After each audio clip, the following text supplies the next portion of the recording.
Welcome to The Glass Ceiling, the podcast where business leaders share their stories, struggles and triumphs. There is a lot in that. There's a lot of learning. We sort of had different views on how the business should be ran. The next 10 years looks like for South Australia. Startup's the easiest. I'm your host, Marissa Hankinson from Wavebreaker, and I'm passionate about amplifying their voices. Join me as we explore the highs and lows of innovation, entrepreneurship and leadership. From founders to CEOs, our guests will share their insights, experiences and advice on how to succeed and make a lasting impact. Get ready for inspiring conversations and valuable lessons. Let's shatter the glass ceiling, one story. Want your own video podcast? Or just ready to get in front of the right audience? At Wavebreaker Productions, we specialise in full-service video podcast production and guest appearance and PR services. We help business owners, experts, and change makers show up with confidence on camera and on the mic. From filming and editing to distribution and promotion, we handle it all, so you can focus on your message. Whether you're launching your own show or looking to appear on aligned podcasts, we'll help you get seen, heard, and remembered. This is more than a podcast.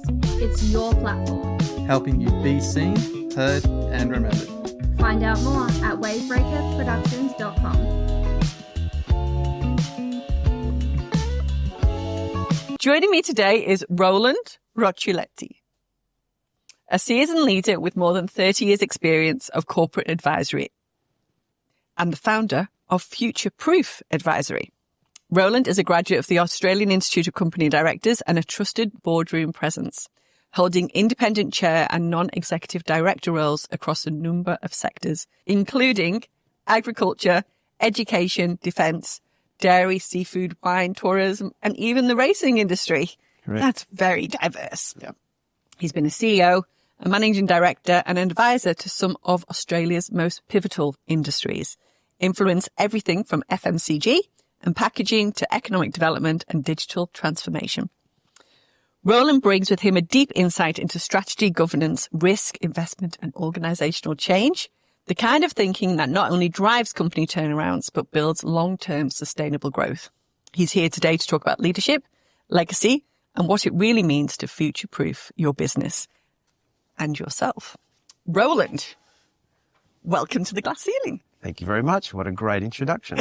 Very succinct. Mind you, the 30 years bit seemed a bit, makes me feel older than what I am. You're only as young or as old as you feel. And today's my birthday. So how does that work out? Okay, I'm not going to ask you how old. Okay. But I will say, happy birthday. Thank you very much. Have you got anything nice planned? Just family dinner tonight. And you've got this beautiful podcast that you're being Exactly guest right. on. Yeah. Yes, Yeah. there we Worked go. out well. Yeah. That's right. Works out well. Yeah, Works out well. For sure. So we've just talked about the 30 years of experience. Yep. But let's be really honest, you don't get where you are straight off the bat leaving school. No. So where did you get to? So what did you do straight out of school? So I undertook a trade.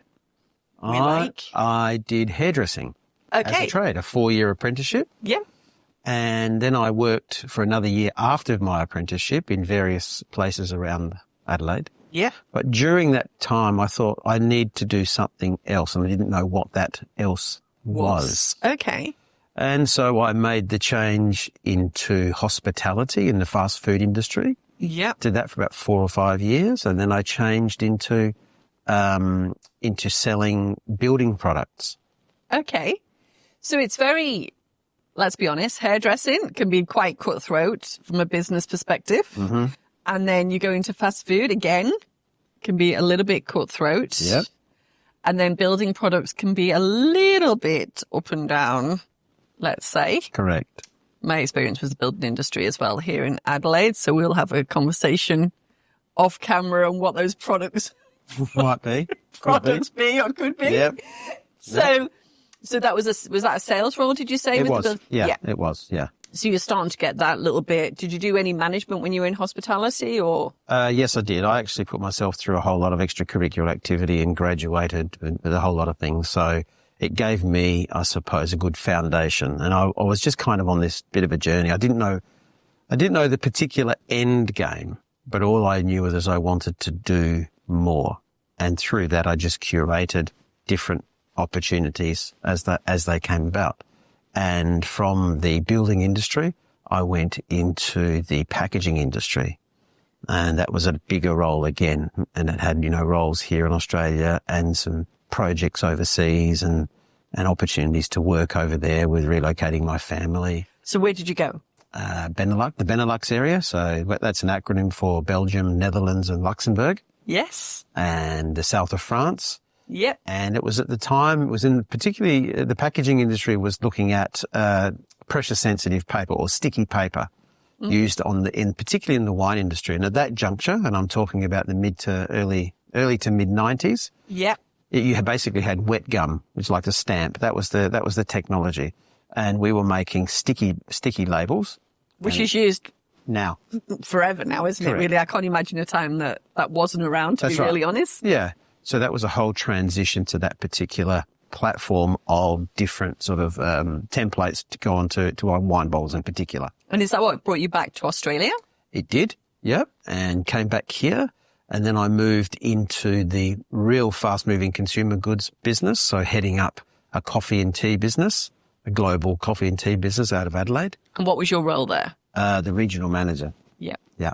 Was that regional manager of like Austrasia or was it? No, of South Australia, Western Australia, Northern Territory, Victoria. So half of Australia in essence. Which, if you being quite amusing for our viewers, that's probably bigger than Benelux.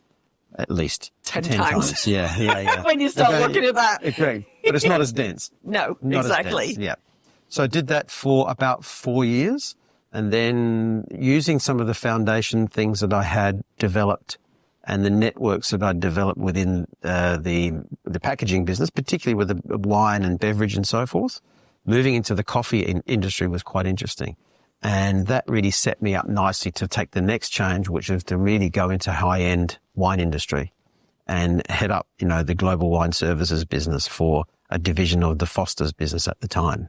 Right. And that was, big. So did you end up going to Queensland or No. The head office is in South Australia, in Angaston. Oh, okay. Yeah. I mean, if you want to be involved in the wine industry even today, all of the big decisions are made in South Australia. Good to know. Yeah. There's a reason why I live here. Yeah, that's it. There is. Yeah. And so I did that again for a really cutthroat time of the wine industry. Okay. So what was this, like early to mid 2000s? Yeah, early, so 99, 2000, 2001. It's when the wine industry was really quite buoyant and making lots and lots of money. It's quite profitable. Yeah. But it was more the integration of packaging, of vineyard, of building brands and so forth. And that was a really important time within the wine industry more broadly. And at that particular juncture, we were also getting a lot of cork coming into Australia from Portugal. And unfortunately, it wasn't high quality cork. No. And myself and a couple of other people did some research and started to develop the concept of screw caps for the wine industry, which we're familiar with now. And so we worked with the providers, a company called Péchenet at the time out of France. And they're the ones who were putting the screw caps on Bacardi. And we gave them the remit of perhaps developing something specific for the wine industry, which didn't have cork taint or TCA. Yep. And the rest is history. And then we rolled out screw cap into the Australia-New Zealand market, en masse. In the first instance, delivered for the Riesling sort of channel and the Riesling variety, I should say, and Sauvignon Blanc in New Zealand. And really, that's here we are today. Everywhere's just about on the screw cap. Yeah. I mean, way back in the UK, I had a very, very close friend, Kathy, who's still in the wine industry.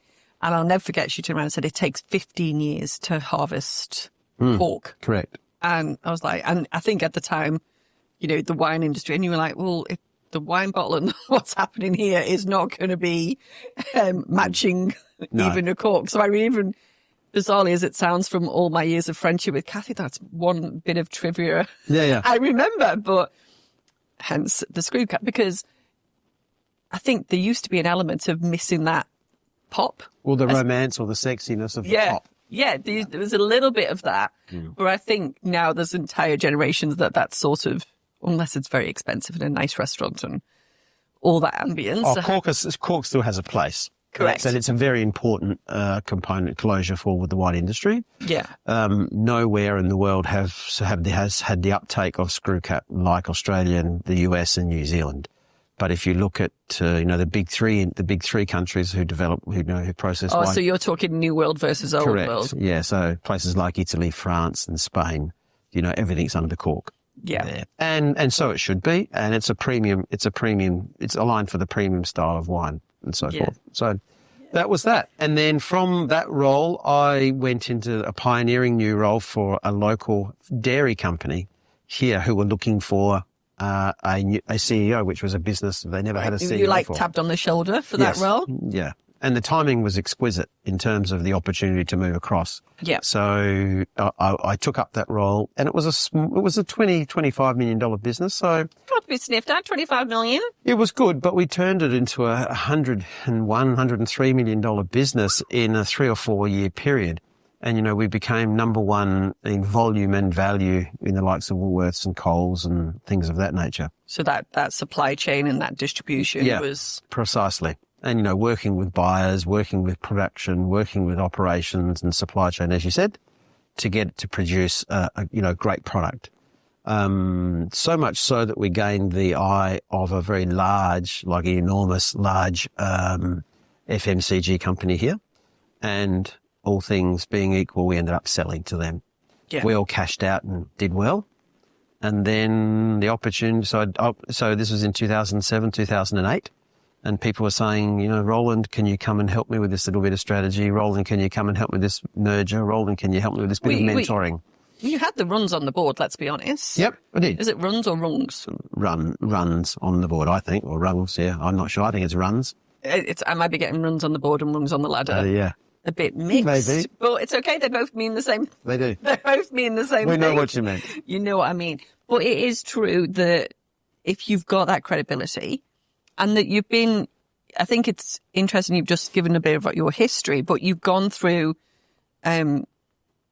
cycles of that growth. And you're talking about the packaging, then you're talking about the innovation and the change, and then you've talked about growth. Sometimes people could have growth, but not necessarily have some of the other things within their repertoire of skills that you can bring to it. So what kind of companies were approaching you? Well, other FMCG companies, other wine companies, organisations that sat outside of that remit. And that was more to do with just how you do leadership. And, could you provide some mentoring to my finance team, or could you provide some coaching to the CEO? And it really just evolved from there. And it was probably towards the back end of 2007, early 2008. That was GFC time, wasn't it? Just before. Just before. Because I was in the UK on another little side venture that I had, right when the GFC hit. And really just started to leverage some of those things and really took the opportunity to assist. Yeah. And for me, what's really important is the opportunity to make a contribution and help organisations or help the leaders in the organisation to make better decisions. And that's really where my future-proof advisory business. And that started at the same time? Correct. Yeah. And do you work internationally, globally?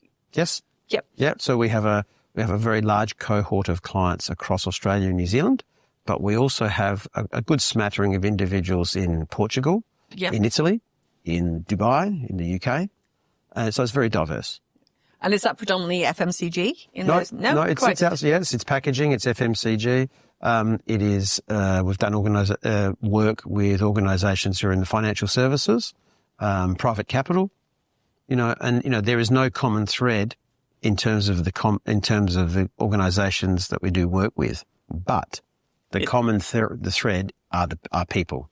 Yeah. And I've had this philosophy for quite some time that, business is actually quite simple. Business is very simple.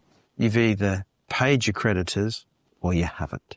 Yeah. You've either made increased revenue or you haven't. You've either made profit or you haven't. So it's very black and white. It's very black and white and very binary.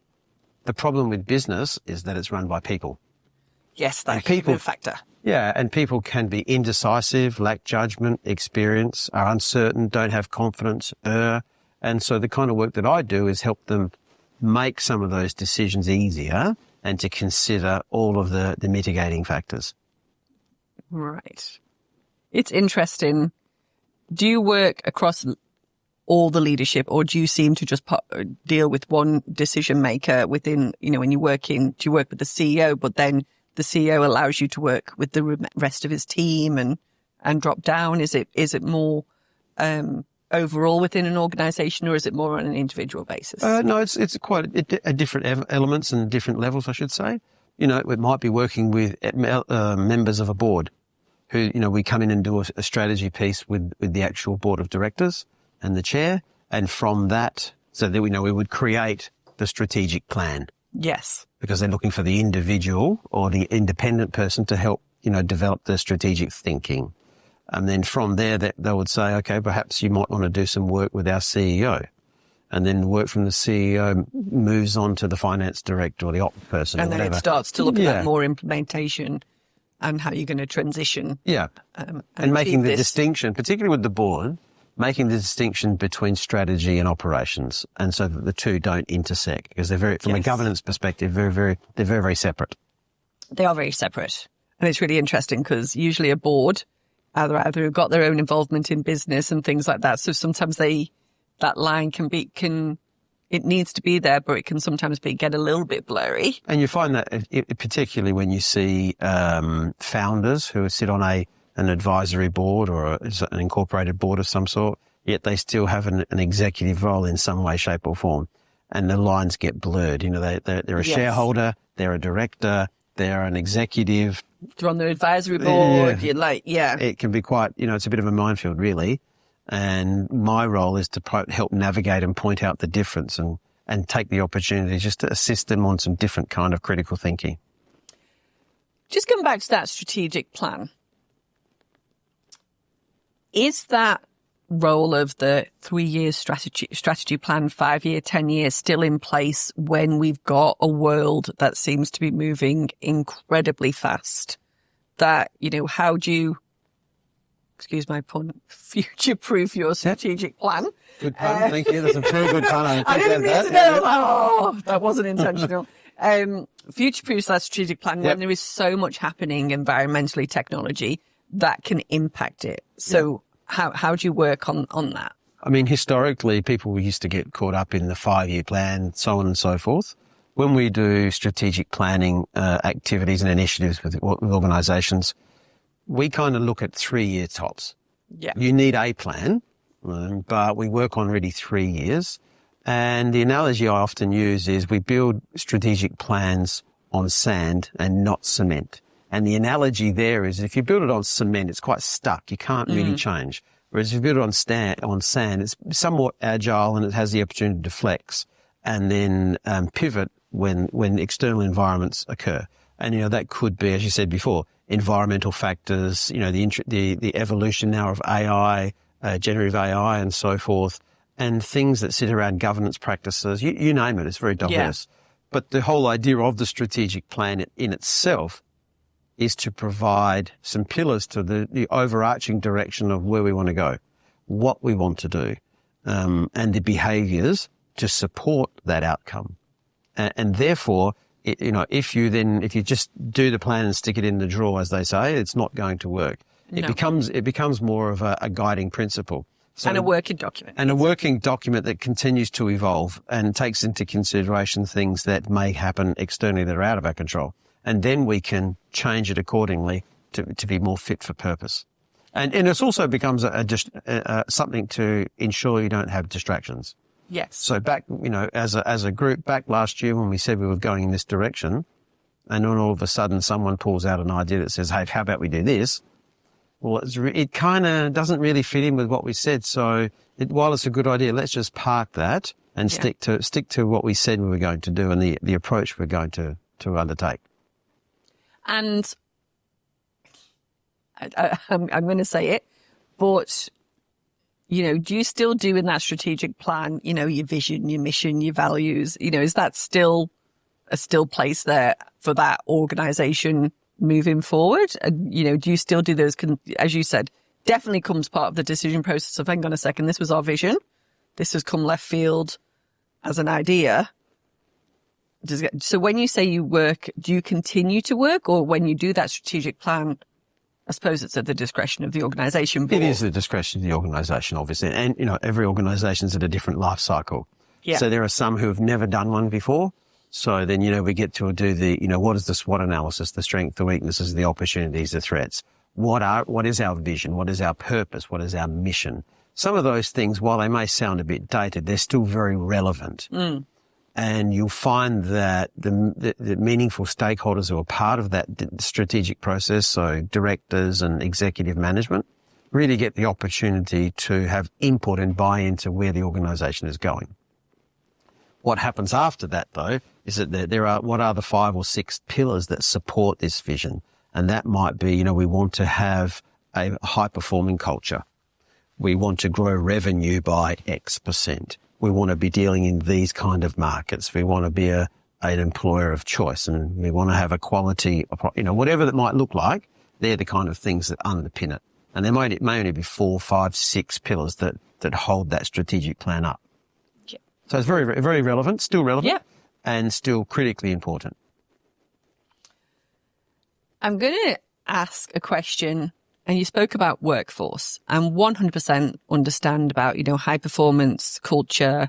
You want retention with, you don't want to be an employer of choice. Yep. But there does seem to be, and I don't like to say post-COVID, but there seems to be a shorter lifespan with people in organizations at the moment. They're all sort of not necessarily on the longevity that they used to have. Okay. How are you working with organizations that may be having that constant change of staff, or, your Gen Zs, 18 months in a role is a bit too long and they've got to go on and do a sideward move to grow their career, or, it's slightly different. It's a challenge, yeah. It's a challenge. How do you, might be too big a question, but how are you navigating that and keeping the strategy on target when, that employee base or going to deliver it is continually changing? It's a challenge. It's not the easiest thing to navigate. But again, this is more than about the leadership group or the CEO and or the board being steadfast to what they want to do. Providing an environment where people can stay rather than people wanting to leave. Yeah, you want that retention. We want the retention. So if you want to have the retention, there has to be a compelling reason why people want to go and come and make a contribution. So certainly there is, the work-life balance, remote working, people get bored after 18 months, as you say. There's probably an element of there's not enough stimulation perhaps within the organisation itself to retain them, because it's very, very easy for people to go and do something else. Yeah. So I don't think there's a magic answer to it. I think the opportunity is about how you create that work environment where people want to come and are mentally stimulated and have the opportunity to make a genuine contribution. Because everyone, in my experience, wants to do that. They want to feel valuable. They want to feel valuable. They want to feel as though that what their part of the world is making a difference. And if that difference it aligns to a bigger objective, well, then they've achieved, I think, what they want. Yeah. Yeah. And as they say, if the organisation meets its strategic targets and where it's set out, and they can move along with it. Perhaps, yeah, that's also, you never know. Not everyone's, and that probably comment, while is true, probably has an element to there being a financial benefit to that. And, I think most people don't work for money. Most people work. It's very, very small in the reasons why people stay now, isn't it? It's like you talked about flexibility, work-life balance and other things. There seems to be. And the money component is just this much. Yes. In all of the components thereof. Yeah. I agree. So from your side, you're working with organizations. What does your team look like? Is it just Roland, or do you have a bigger team? What does it look like? It's fundamentally me, but I just have a number of associates that I bring in on an as-need basis. So subject matter experts who will come in and provide certain services, and they contract back through the organisation. Yeah. I've led people all of my life, or a big part of my life, and so I think the environment is very much conducive to allowing people to shine with the specific skill set and expertise that they bring. I don't necessarily want to be in an environment where I'm managing and leading every day of the week. You know, the important interface is with our clients, okay, and the work that we do with them. Mm-hmm. And if 98%, 95% of the work is all referral. Yeah, which is testament to you. Yep. And for me, then it's more of we've made my ethos on the kind of work that we do has got to be do really good work. Yeah. You know, go over and beyond without that sounding sort of, trite in any way, shape or form. Just do really good work, go over and beyond, and you'll find that you end up developing a really good ecosystem of referral work. Don't do it for that reason. No. But intuitively it happens. And then all of a sudden you get the opportunity to do a nice piece of work on the back of a recommendation. And there's no better form of credibility than when a third party recommends you. 100% agree. Yeah, it works every single time, So we've talked about future-proofing, strategy, the work that you do, Yep. multi-level. Or if someone in our audience would like to get in touch with you, Roland, Yep. how would they get in touch with you? Go onto our website, which is www.futureproofyou.com, and leave me an email and I'll be in contact. Or give me a call. Well, we'll include all that in the show notes as well. And thank you so much for coming into the studio today. Thank you. It's been good to learn a little bit about your experience and some of the things that you've delivered. And it's been an absolute pleasure to learn a little bit more about you. Thank you very much, Marissa. Really enjoyed the time. Yeah, definitely. Thank you. Thanks. Tuning in to this episode of The Glass Ceiling. If you've liked what you heard, please subscribe, as we'd love to have you as part of our community. We're grateful to our guests for sharing their inspiring stories and insights with us. This podcast was brought to you by Wavebreaker. Join us next time as we shatter the glass ceiling, one story at a time.